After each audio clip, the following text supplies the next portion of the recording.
Colombia, the Venezuelan exodus, and how things are about to change in the relations between these two countries. That's coming up next on The Hot Zone. This is The Hot Zone.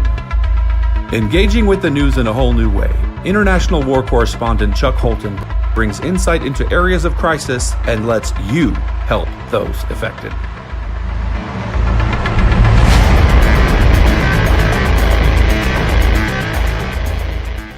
Hey folks, I am standing on the bridge to Ureña, Venezuela, from Cúcuta, Colombia. This is a different bridge than we were on the other day, but as you can see, there's still a lot of people coming and going because there's nothing to eat in Venezuela. There's no soap, there's no toilet paper, there's no nothing.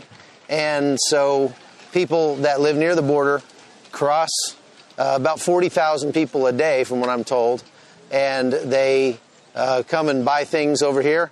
About 80% of them go back into Venezuela where they live. About 20% that cross end up staying. Now, in other places where people are leaving Venezuela, that number, I'm told, is the opposite. About 80% are leaving for good. As we've talked to people over the last several days, what I've found is that when you ask them, do you want to go back to your country? They say, I would love to go back to my country. I'll go back to my country immediately as soon as things start to get better.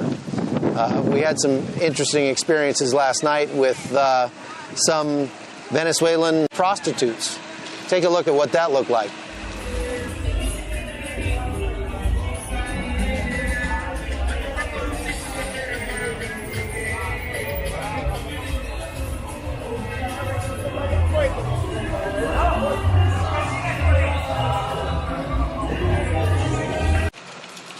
So if you're listening to the podcast instead of watching it, I probably should explain all the noise you're hearing. I'm right now walking along a pedestrian bridge, and I think it's the only bridge between Cúcuta and Venezuela where vehicles can pass right now because, as you've probably heard in the news, the United States has been sending aid to help the Venezuelans, and they're storing it, stockpiling it here in Cúcuta, Colombia, with the idea that they're going to ship it into Venezuela. Now, there's a lot of confusion about this aid by the Venezuelans, and a lot of Venezuelans are coming across the border thinking that they're going to be able to get some of that aid, to take advantage of it, but they're not. Let me finish explaining where I am. As I walk along this bridge, there are thousands of people milling around, coming and going across the border, and so that's all the noise you're hearing out here. Anyway, the Americans have brought in this aid, and a lot of Venezuelans think that they need to come to Colombia to receive it, but that's not how this works.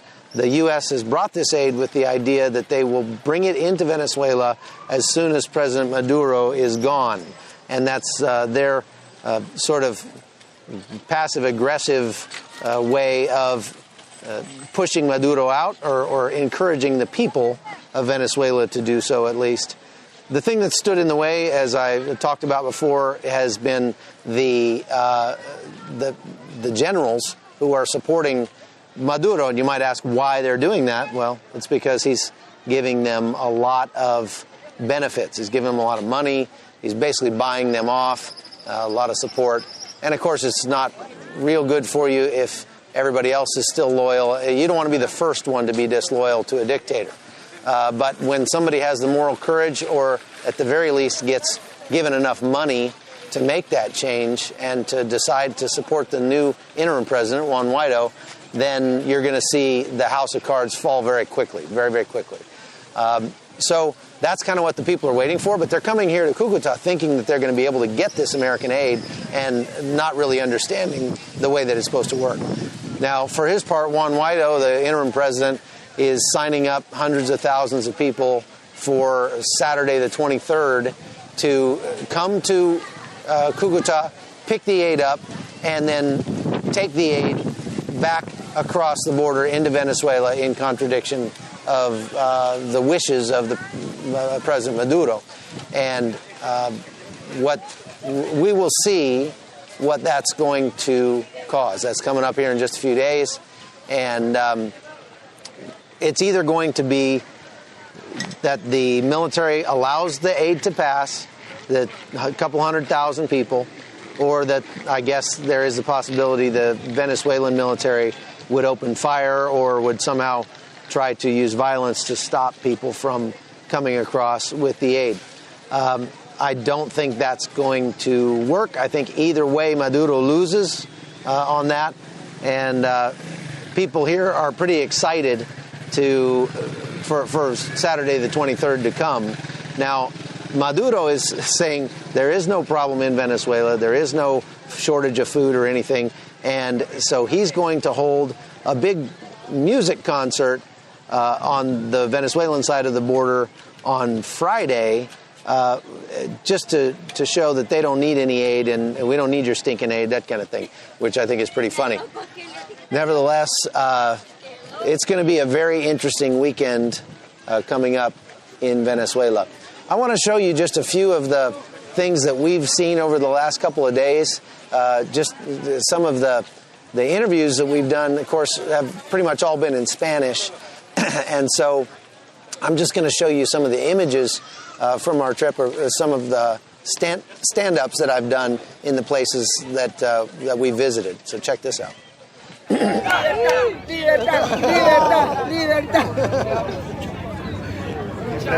I was just here talking to my Venezuelan friend Roberto Sanchez, and I asked him if he had any Venezuelan money that he could show me.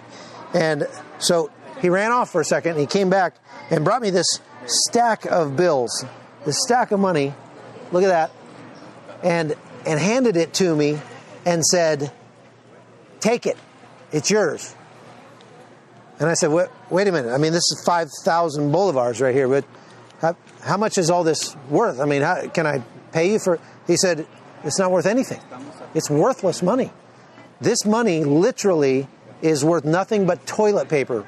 It would cost more than this to buy toilet paper, so you might as well use this as toilet paper, or maybe to start your fires with. It's the same thing we saw in the Weimar Republic, it's the same thing we saw in Zimbabwe, it's the same thing we saw in Argentina back in the 80s, and now it's come to Venezuela.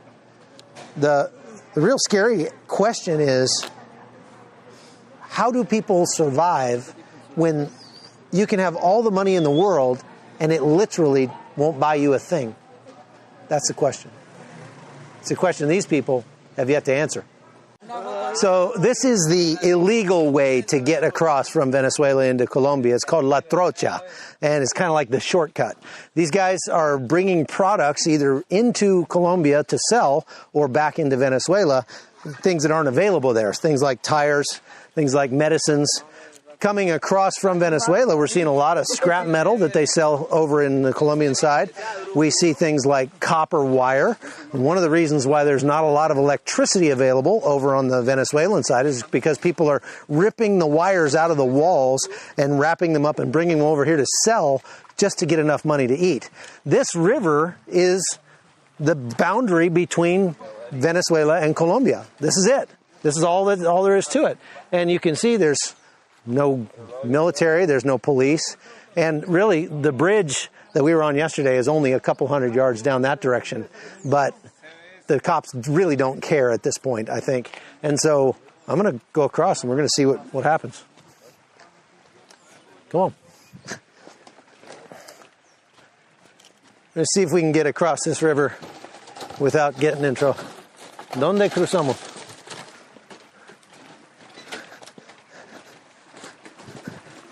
This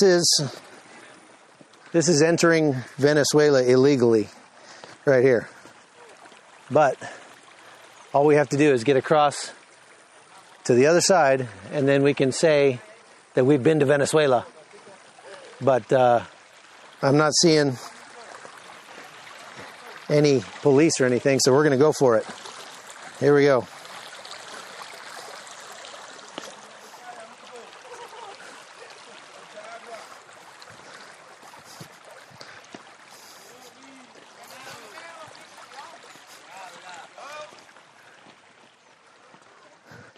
And here we are.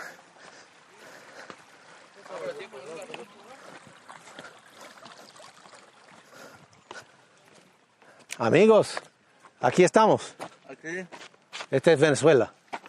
Ya cruzamos y ya. La lucha. Ya. Esta es la lucha. La lucha del día a día. ¿Qué están haciendo ustedes? Nosotros trabajando. ¿Trabajando en qué? ¿En qué? Pasando mercancía. Mercancía, metal y ¿cuál más? Hierro. Hierro. Todo lo que plástico. So these guys are porters. They bring stuff across, back and forth, and try to make money. Hay que venderlo para allá, para conseguir más plata. Para y allá. Comida, allá Pero mismo. ¿qué hay para allá que puede llevar? Eso. Pues, si quieres... Oh, sí, ok, está bien. Bueno, Pues, hasta luego. Ciao. Que Dios le bendiga. And here we are. We're on the Venezuelan side, illegally albeit, but as you can see, nobody here. So these guys are going to continue their smuggling operation until somebody makes it better on the Venezuelan side. That's all there is to it. This portion of the Venezuelan exodus brought to you by Speedmax. Power which brings down dictators. All right, so that's going to do it for our podcast today. Thanks for listening. I hope you'll go and subscribe to the podcast. I'm going to bring home a big wad of Venezuelan money, and I'm going to send it to all of our subscribers. So if you'd like some, it's only $3 a month to support the podcast, and we have given away a lot of money on this trip from people who are subscribers like you. So thank you for those of you who have supported us. And we're going to keep trying to not just make the news and bring you what's really happening, but make the news better for people around the world wherever we go. So thanks for watching. I'm Chuck Holton, and this has been The Hot Zone. The Hot Zone is produced by Amy Holton and Livefire Media. Copyright 2019.